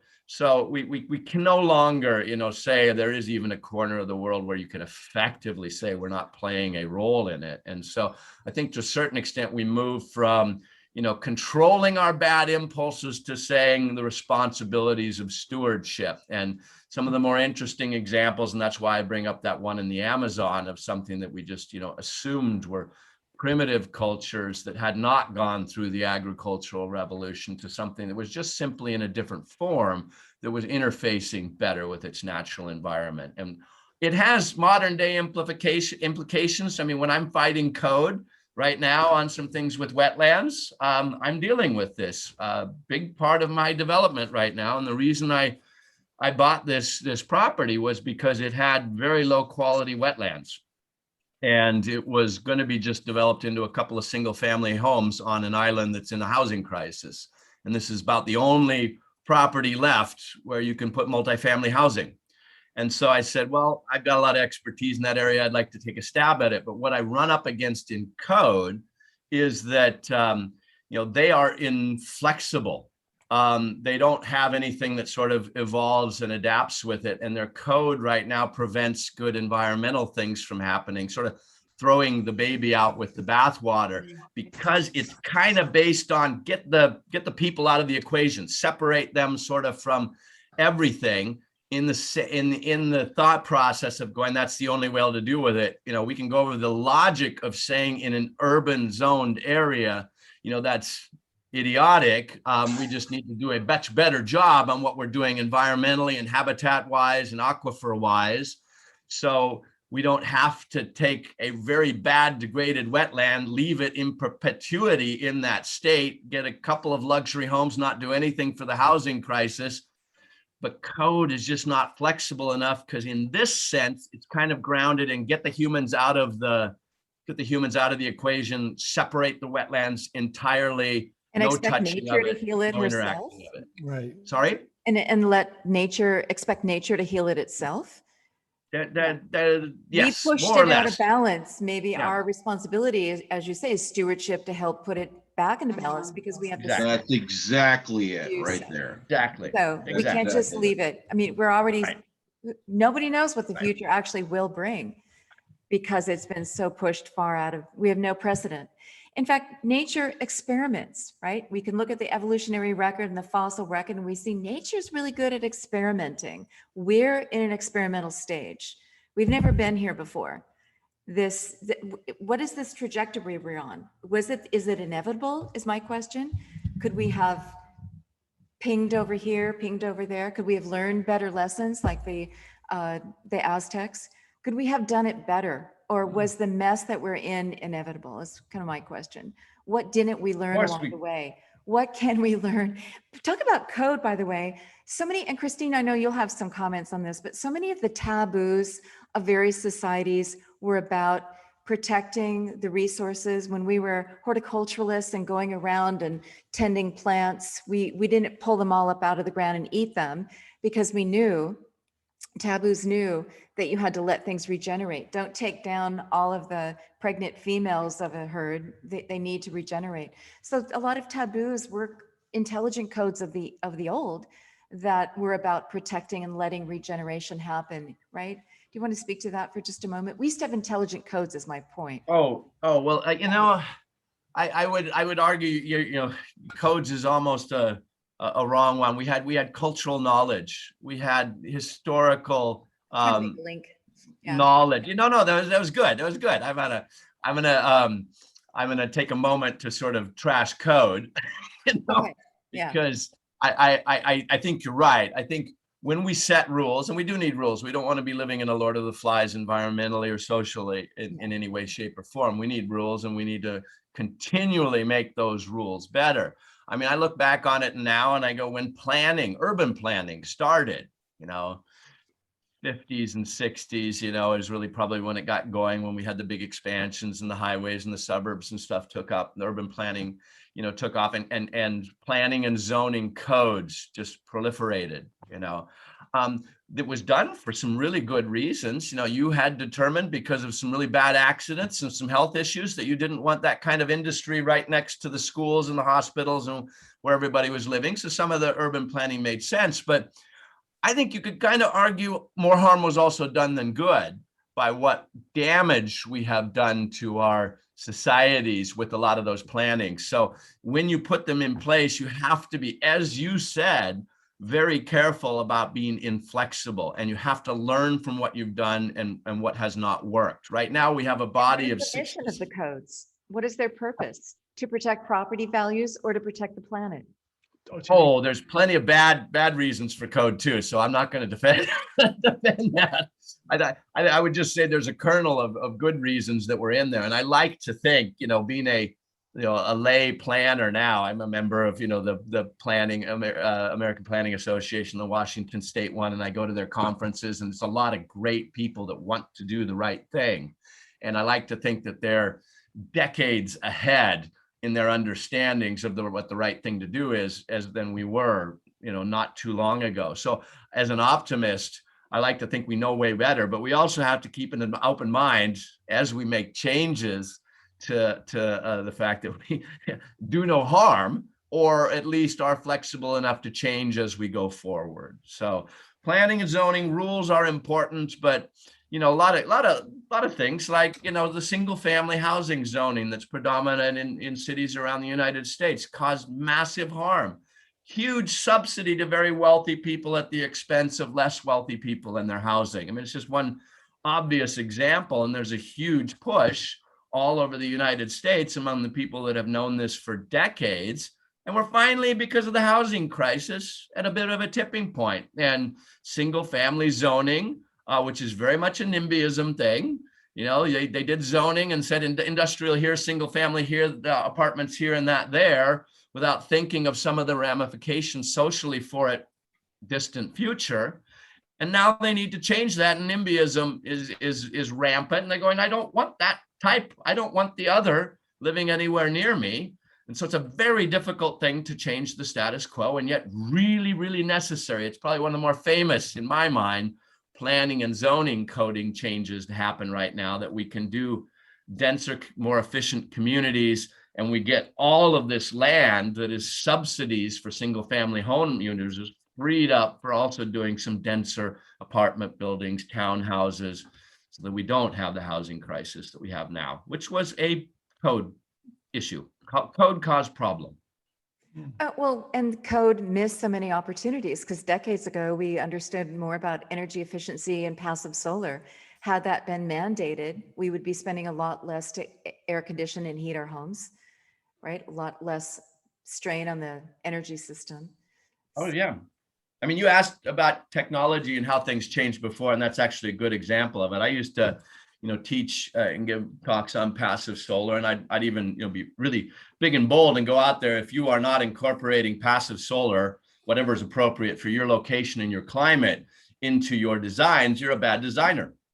Simple as that. I mean, all indigenous cultures obviously did that, and I have seen so many spectacularly expensive homes where they didn't think about that and made them unlivable, or only livable with gigantic energy bills. But there's some technology things that have changed some of that equation right now. The heat source, air source heat pumps now can use electricity very, very efficiently to heat buildings. I mean, the science of it is kind of mind-boggling, but you can go down to -10 degrees outside and use the energy that is outdoors to heat your indoor spaces up to a comfortable 72, 75 degrees. And the nice thing about these devices, because I've lived in a place where we never thought we needed air conditioning, except for our recent heat domes. And now, arguably our summers we need air conditioning, and I never would have done it for the energy needs, but these air source heat pumps very efficiently do air conditioning as well. In fact, they're the same devices. So if you're designing new now, I would recommend to everybody in your heating systems, you have the option of doing an air source heat pump with those mini splits that, lo and behold, your ability to heat your homes and your, and cool your homes became very energy efficient. You should also have a solar panel up there generating all of that electricity. So it changes the game. I'm still a big fan of passive solar, but it also is, there's a technology that's radically changing the amount of harm we sort of do. If you had government incentives that said, we want everybody to convert over to these much more efficient energy systems for air conditioning and heating, you could solve huge problems. Another one of those benign dictator edicts. There's a gentleman in Canada, in Nova Scotia, where the sun shines, but there could be feet of snow on the ground. He took aluminum cans, hollowed them, put them into an array of tubes, and put it on the outside of the house. So the air inside the cans heats up, and then it rises, goes into the house, and then cool air on the floor goes in to get heated. Passive heating system with aluminum cans. So it depends on your climate. Sometimes passive solar is to try to keep you cool with Adobe, and sometimes it's keep you hot. Now, And think about all the money we spent on, say, the Gulf War. Oh, let's go get oil. Had they spent that money on let's go convert and make, so many missed opportunities. Christine, do you want to just speak a little about some of the innovations of ancient cultures and put more words I to think that? I'm going to go to my childhood. I was raised in a 2-bedroom, 1-bath mobile home in middle of nowhere, New Mexico, and we had well water, and we understood the problem of having a well. And so my mother, when you took a shower, you clogged the toilet, or you put the thing to trap your gray water. So for the shower, and then my mom made us scoop out all the water, put it on her flowers. So, I mean, we never could take, and she saw you taking a shower without clogging the bathtub, she would get upset. So we would put the flowers on, or the water on the flowers. Then my dad had this huge industrial hose off the washing machine. The gray water went out to the trees. So every single load, we would move the hose to a different tree. So my mom always had beautiful trees and beautiful flowers in the upperland desert, the Chihuahuan desert. And if you have sunshine, even if it's the middle of the wintertime, you put your laundry on a line and it line dries. So we didn't run a lot of electrical. We were very wise with our water. We were very careful. We just grew up that way, and not just us, but everybody in our neighborhood in this mobile home spread out neighborhood. These were big neighborhoods, mobile homes, because that's what you could do in New Mexico, very small trailers.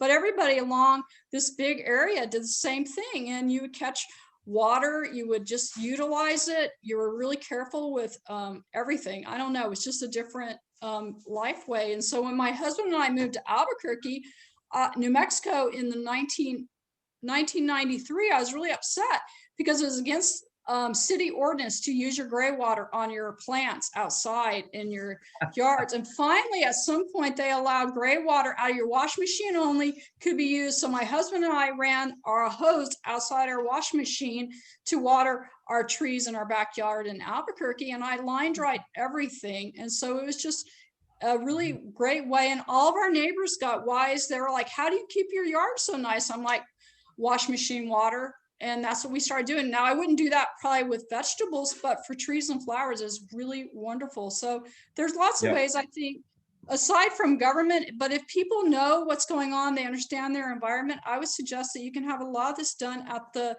family level. There's a lot of impact a family can do just carefully that way, I would suggest. Yep. Great gray water systems.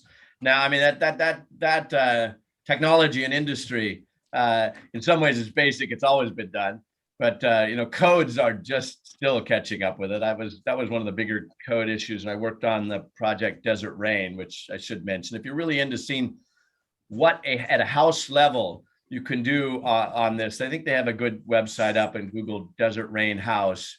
It was one of the first Living Building Challenge projects, and I helped design. I had some engineers working for me, but I helped design a bunch of the water systems for it. And, we had to fight code on all of them. And we did some of the first ones. We did the first, what's called there a complex advanced gray water system, basically in Oregon. And so I had to help them sort of write the code for it as we were doing it. I had an interview a couple of days ago where somebody was doing a postmortem on it's a fairly famous greenhouse. And we were talking about what did you learn? And what you made me think of is one of the main things we learned there. We designed this very complex gray water system because we wanted to store it and then reuse it later. And so as some of you may know, if you store gray water, it technically becomes black water within 24 hours. It's capable of growing a lot of pathogens. So you have to do a lot of things and a lot of testing. Huge more layer to get to. I don't recommend that and almost anybody do that anymore. It's fairly easy to do a gray water system. It's really easy to do a gray water system that just goes immediately out into drip irrigation, and everybody should practically be doing that in almost all climates. It's why very should we cheap. have a single use for our resources? Why aren't we using them again and again and letting the environment benefit from it? It's simple. It doesn't take a lot. But again, code is still and all behind. your soap suds is actually nutrients for the plants too. So that nitrogen. If you pick the right ones. If you pick the right ones, yeah. Here I come. Yeah, Risa, you have a lot to say in the chat. Do you want to open up your mic? And because we only have about 10 minutes left, so we want to hear what you have to say. Too much to read. Yeah. Yeah. Any last words, Christine? Thank you for your contributions. Yeah. Thank you, Morgan, for joining us, and thanks, Paul and Laura. Thank you. Thank you for your comments. It was a lot of fun. Yep. Yeah. The anthropologists have spoken. Yeah. Yeah. So, Well, Risa has some good stuff. oh, well, Yeah. We can't For see the you, Risa. invitation. Thanks for the invitation. I think I'm going to pass, but I did want to chime in those things about optimism and grief, because I think that the ways that we got here really, well, okay, I'm talking anyway.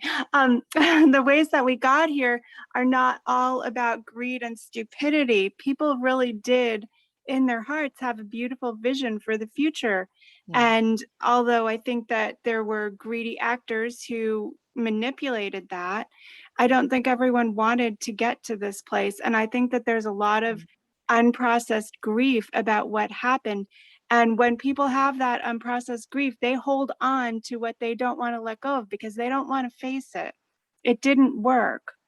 But in order to kind of turn that around, I think the best way is to recycle that optimism by giving a beautiful vision of the future, not by just Giving up. reminding people how badly it worked out. And that was the main part of what I wanted to say. it's a beautiful. Thank Beautiful you. thought. That's a Well good put. point. We have to move forward with hope and knowing solutions are in sight. So why don't we devote the last 10 minutes of our To optimism? conversation to solutions? Let's have some Where, optimism. where do we undo the knots that we're in? How do we, Yeah. yeah. I'm very optimistic. I think there are the will is there, the crises are there, and in many regards, the crises are driving the opportunities. You know, which side of the tipping point we are, we can all debate, but you know, being hopeful on this, as I look around, I see reasons for hope all over the place, and that's what motivates me. Plus, you know, I feel like I have to do something positive. What gets me up in the morning. It wouldn't be hard to dwell on the dark side, but there's a lot of hopeful, positive things, from, you know, battery technology at one side to understanding what sustainable or even regenerative agriculture would look like. There's things happening now, you know, all over the place. How to do transportation better, how to build our cities more oriented towards people and less towards cars, and the greater efficiencies and social benefits that come with this. There's positive stuff happening all over. I mean, if I want to look at sort of, you know, concrete examples and things that you can relate to, I think that Desert Rain house was a good example.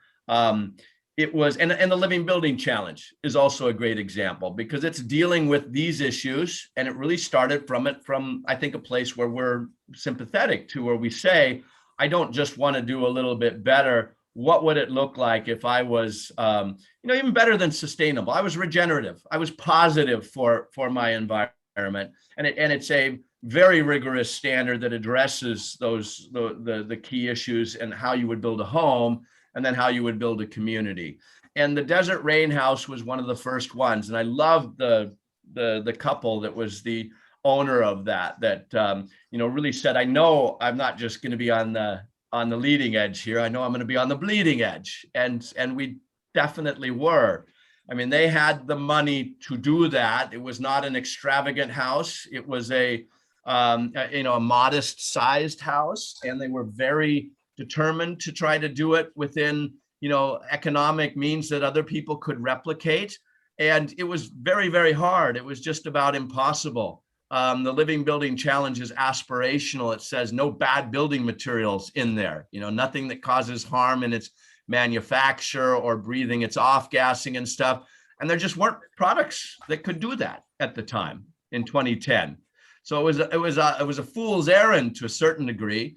And now 10 plus years later, that's not true anymore, because of a few successful projects like Desert Rain, where they showed the excitement. There are projects like that all over the US and all over the world right now. And so the manufacturers paid attention to that, and they figured out how to build materials inside a house without PVC, without cadmium, without other things that we know are bad. So those are some really concrete examples. And the Living Building Challenge, again, in its simplest form, is just saying energy is a big problem.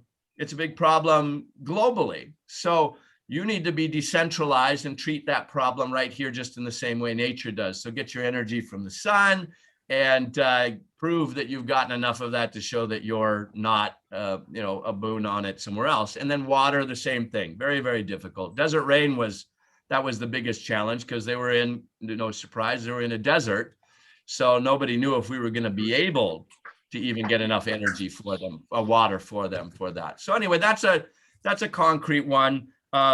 Agriculture, I think, is a big one, so that locally we can all do that. You grow your own food. You go to your farmer's market. You support your local food supplies. You try not to buy monoculture. You try not to buy the very inefficient food sources. If you want to have a really big impact, biggest impact you could have, and this is hard for me because I like red meat, but as you said, give up beef. That'd have a gigantic environmental impact. So I think you can look at transportation, walk, drive an electric car.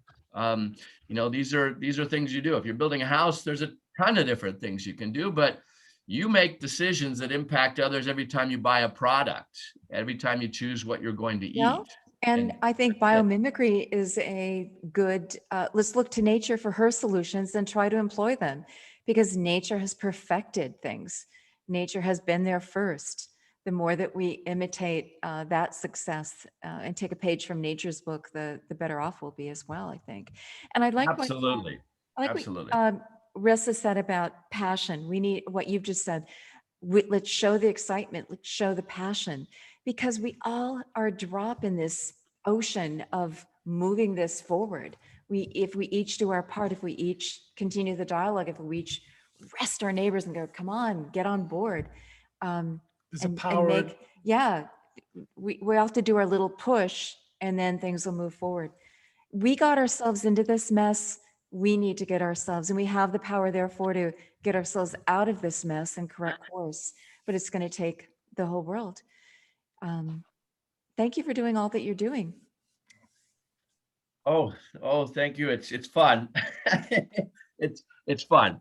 It does feel like we're hitting a positive tipping point on it. I mean, I often have it pointed out to me that, I when I left the sort of high tech world, financially, it's been much less rewarding sort of doing this, and yet much, much more gratifying. And now it feels like we're finally getting to a point where there is a tipping point in awareness that maybe because of the crises that are out there, but there's exciting stuff happening. It's very satisfying. And I like to think that hopefully I can have some impact and play a role in that.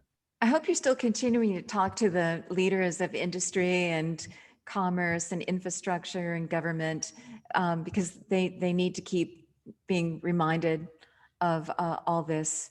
I hope that you're networking out there greatly.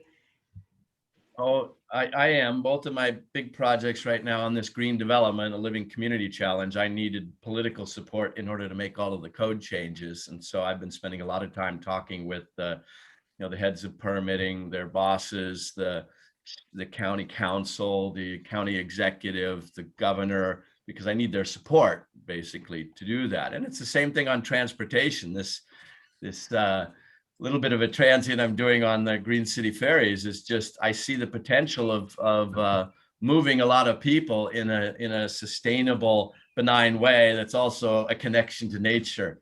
See, when I travel on the pedestrian ferry and I'm in the water, and the idea of a traffic jam, and this has actually happened, is when the orcas come by and we have to slow down and everybody gets to look at them and nobody complains about the delays.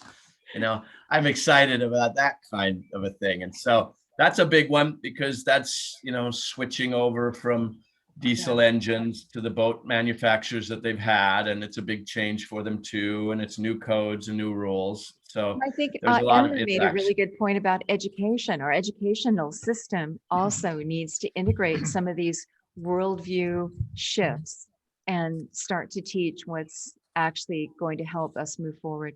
And as an institution, this Queermonge institution, where its foundation is based on the exploration of consciousness, there's something about the rising of awareness, that shifting of attention, having a group think, as you said, a group rethink. Yeah. So So, all of that together with the doing all of the physical legwork that's necessary, and just getting people to open their perceptions and to broaden their perspective. well, we're all about worldview and making the shift on the world viewpoint, but to put it into practical usage. Absolutely. That's, yeah. Absolutely. Well, thank you so Thank you. much, Morgan. We really, truly appreciate these 2 hours of conversation today. We hope to stay in touch and do some more conversations in the future. Thanks for the book recommendations. And the book recommendations for sure. Absolutely. Yeah, carry on. Absolutely. Well, it was a pleasure. So I enjoyed the conversations. Thank you very much, and the great Thank questions. you.